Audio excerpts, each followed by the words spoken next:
Capítulo 7 del libro 1984, escrito en 1949.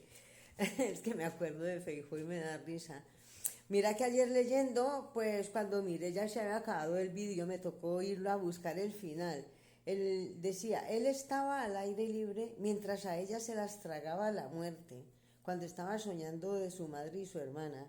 Y si estaban ahí abajo era porque él estaba arriba. Winston lo sabía, y ellas también, y por la expresión de su cara era evidente de que así era.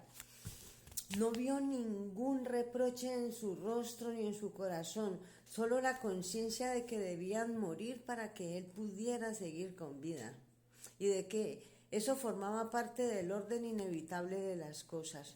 No recordaba lo que había ocurrido, pero en sus sueños supo que de algún modo su madre y su hermana habían sacrificado su vida por él.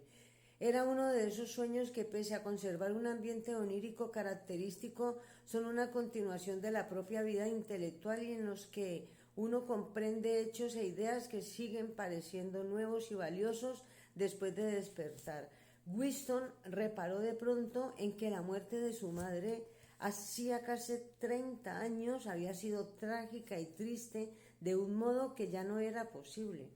Incluyó que la tragedia pertenecía al pasado, a una época en la que aún había intimidad, amor y amistad, en la que los miembros de una familia se apoyaban unos a otros sin necesidad de tener un motivo. El recuerdo de su madre le atormentaba porque había muerto queriéndolo cuando él era demasiado joven y egoísta para corresponderle, y porque de algún modo que él no acertaba a recordar, se había sacrificado por una idea de la lealtad que era privada e inalterable. Cosas así ya no podían ocurrir hoy. Ahora había miedo, odio y dolor, pero no emociones dignas ni penas complejas o profundas. Todo eso le pareció ver en los grandes ojos de su madre y su hermana, que lo miraban a través de las aguas verdes a cientos de brazas de profundidad mientras seguían hundiéndose. De pronto se vio de pie en un montículo cubierto de hierba una tarde de verano en la que los rayos oblicuos del sol doraban el suelo. El paisaje que estaba contemplando aparecía con tanta frecuencia en sus sueños que nunca estaba seguro si lo había visto o no en el mundo real. Cuando pensaba que él estaba despierto, lo llamaba el país dorado. Era un prado viejo y mordisqueado por los conejos, atravesado por un sendero y con alguna topera aquí y allá. En el seto descuidado que había al otro lado del prado, las ramas de los olmos se cimbreaban levemente con la brisa y el follaje se estremecía como el cabello de una mujer. Cerca de allí, aunque no pudiera verlo, había un río lento y cristalino donde los mújoles nadaban en las pozas a la sombra de los sauces. La chica del cabello oscuro corría hacia él a través del prado. Con un rápido movimiento se quitó la ropa y la echó desdeñosa a un lado. Su cuerpo era blanco y suave, pero no despertó en él ningún deseo. De hecho, apenas la miró. Lo que le abrumó en ese instante fue su admiración por el gesto con que se había despojado de la ropa. Esa gracia y despreocupación parecieron aniquilar toda una cultura y todo un sistema de pensamiento, como si el hermano mayor, el partido y la policía del pensamiento pudiesen reducirse a la nada con un sencillo movimiento del brazo. También eso era un gesto de otra época. Winston despertó con la palabra Shakespeare en los labios. La telepantalla estaba emitiendo un silbido desquiciante que continuó sonando 30 segundos. Sonando. Eran los 07:15, la hora de despertarse de todos los empleados de las oficinas. Haciendo un esfuerzo, Winston se levantó de la cama desnudo porque un miembro del partido exterior recibía solo 3.000 cupones de ropa al año y un pijama eran 600. Se puso una camiseta de tirantes y unos pantalones cortos que había tirado sobre una silla. Los ejercicios gimnásticos empezarían en 3 minutos. Justo después se dobló con un violento ataque de tos que casi siempre le daba después de levantarse. Se le vaciaron tanto los pulmones que para empezar a respirar otra vez tuvo que tumbarse de espaldas y dar unas profundas bocanadas. Las venas se le habían hinchado con el esfuerzo y la variz empezó a picarle. Grupo de 30 a 40, ladró una penetrante voz de mujer. Grupo de 30 a 40, ocupad vuestro sitio, por favor, de 30 a 40. Winston se puso en posición de firme delante de la telepantalla donde había aparecido ya la imagen de una joven escuálida pero musculosa, vestida con una blusa y unas zapatillas deportivas. Flexionad y extended los brazos, dijo con voz seca. Contad conmigo, 1, 2, 3, 4, vamos camaradas, un poco más de entusiasmo, 1, 2, 3, 1, 2, 3, 4. El dolor del acceso de tos no había disipado la impresión causada por el sueño en la imaginación de Winston, y los movimientos rítmicos de los ejercicios contribuyeron en cierto modo a reforzarla.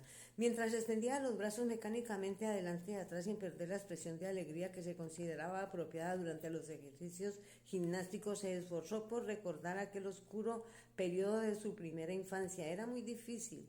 Más allá de los años 50 todo estaba borroso, sin registros externos en los que basarse. Incluso el perfil de su propia vida perdía nitidez. Recordaba acontecimientos cruciales que tal vez no hubiesen sucedido, detalles de incidentes aislados, aunque sin poder recobrar su ambiente, y largos periodos en blanco a los que no se podía asignar nada.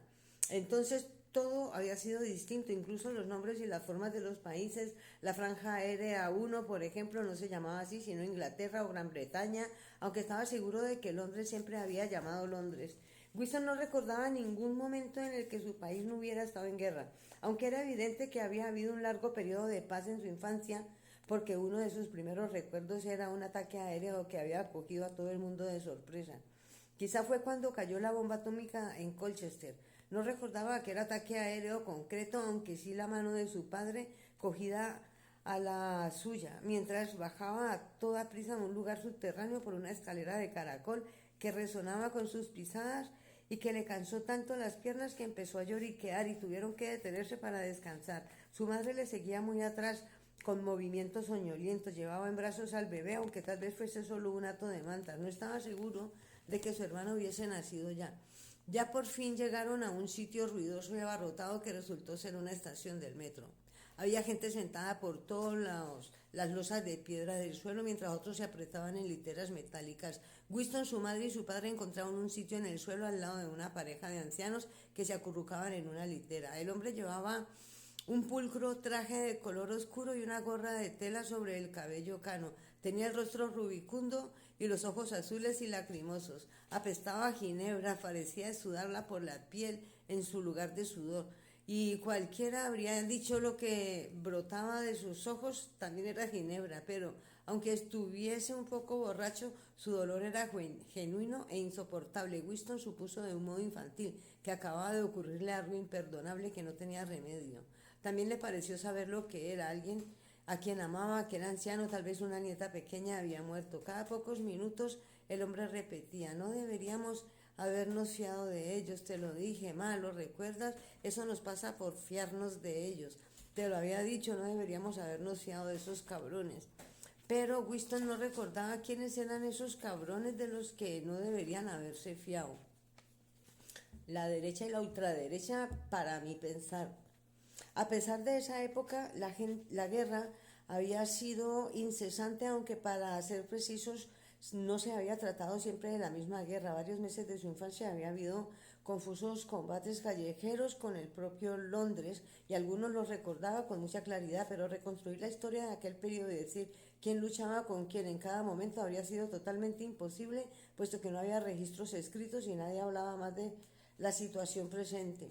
En aquel momento, por ejemplo, en 1984, si es que estaban en el 84, Oceanía estaba en guerra con Eurasia y era aliada de Asia. En ningún foro público ni privado se admitía jamás que las tres potencias se hubieran alineado, nunca de otro modo. En realidad, Winston sabía muy bien que apenas hacía 4 años que Oceanía había estado en guerra con Asia y aliada con Eurasia, pero eso no era solo un jirón de conocimiento furtivo que tenía porque su memoria no estaba controlada del todo. Oficialmente, el cambio de aliados no había sucedido nunca. Oceanía estaba en guerra con Eurasia y por tanto Oceanía siempre había estado en guerra con Eurasia. El enemigo en cada momento representaba siempre el mal absoluto, y de ahí deducía que cualquier pacto pasado o futuro con él fuese inconcebible.